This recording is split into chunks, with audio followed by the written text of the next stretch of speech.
Let's talk about travel insurance and Medicare. Want to see the oldest ancient art rock in the world? How about an update on real ID requirements for you? And let's follow up on the European Union EES, or entry-exit system.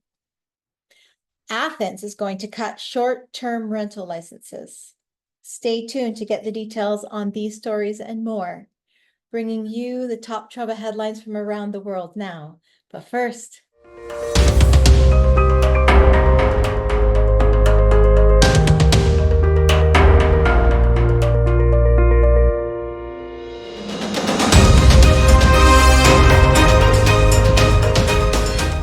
welcome to BT Travel News. I'm Kathleen, and this is your World Travel Information Channel, giving you the information to help you make informed decisions so your adventures are the safest and best they can be.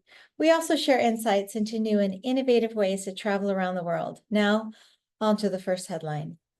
First of all, I'd like to preface this by saying I am not an insurance professional, and if you have questions, you should call yours. However, since travel insurance is such a hot topic, I wanted to give you a rundown.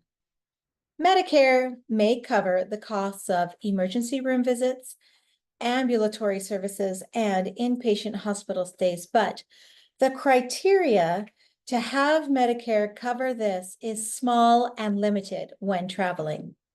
Part D prescription plans do not provide prescription medication coverage outside of the United States. So plan for that expense if you don't take enough medication with you. Advantage plans also have network restrictions, meaning if you are outside of your plan's service area for more than 6 months, there is a possibility that you will get disenrolled from your Medicare Advantage plan.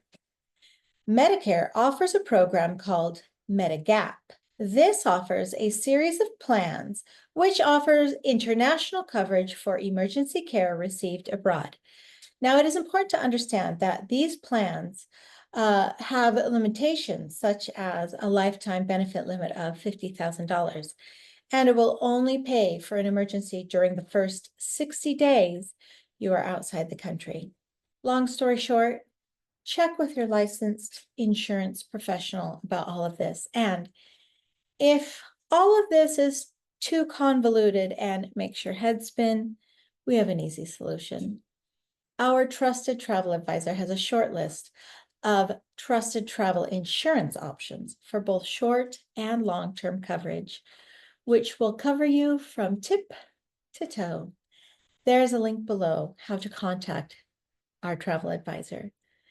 There's a great link below also that may help you understand more about what we've just talked about regarding Medicare coverage.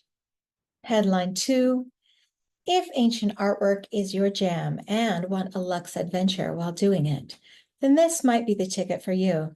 Next year, Ponant, a small ultra-luxury cruise company, will be taking you to the Kimberley region in Northwest Australia on the Paspeli Pearl by Ponant.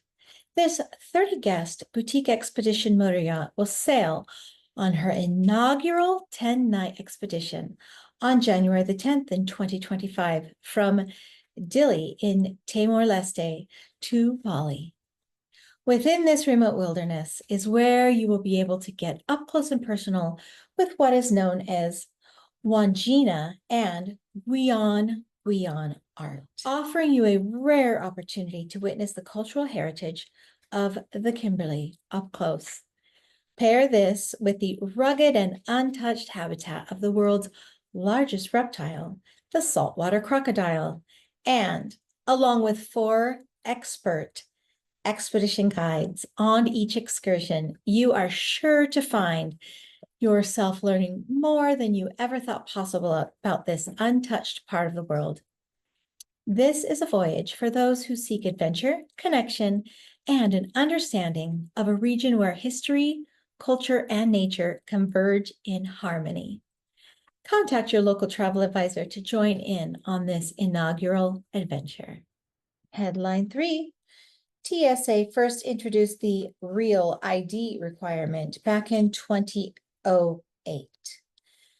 And since then, only 56% of driver's licenses in circulation adhere to the Real ID standards, now set to start to begin enforcement of the Real ID regulations on the May 7th in 2025.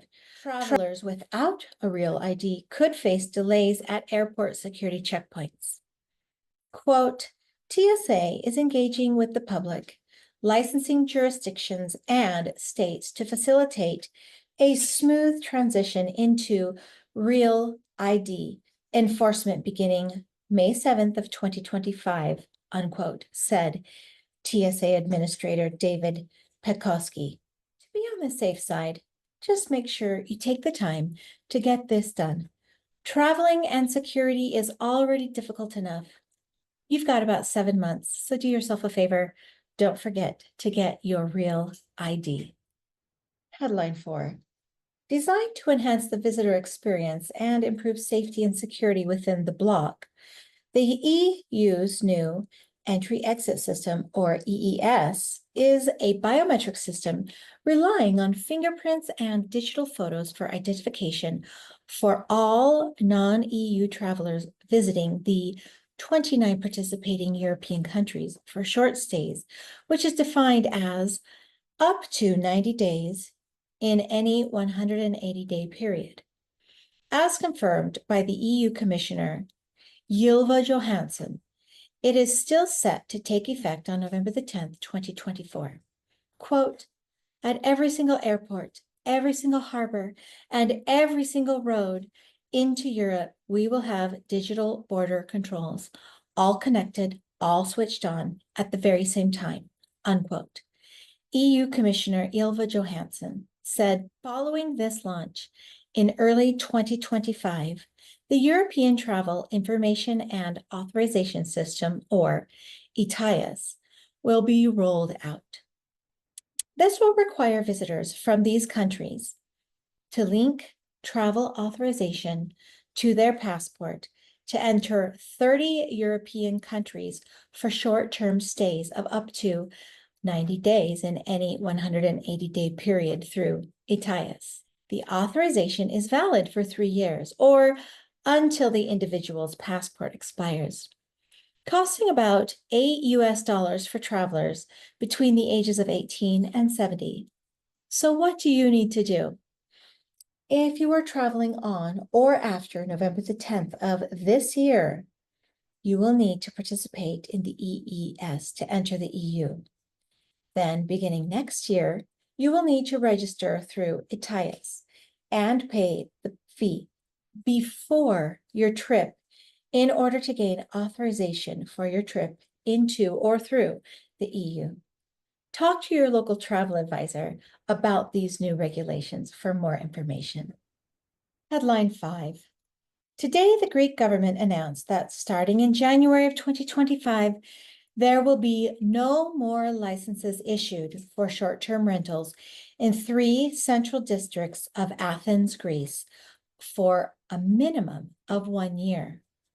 On top of that, short-term rental taxes will be increased from 1.5 euros to 8 euros during the peak tourist season, which is April to October of each year, and from 0.5 euros to 2 euros in the winter months.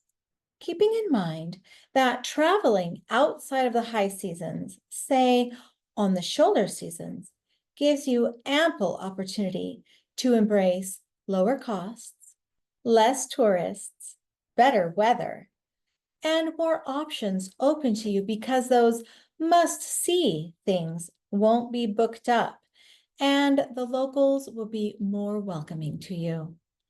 If you need help deciding when and where to go for shoulder or off-season, reach out to your local travel advisor or connect with ours. There is a link below. Any supplier that I have mentioned in this newscast is for your informational purposes only. I am not endorsed by or paid by any supplier. My goal is purely to give you the best in what is new or out of the way in travel options. Well, that's it this time. Thank you for joining us. Make sure you subscribe.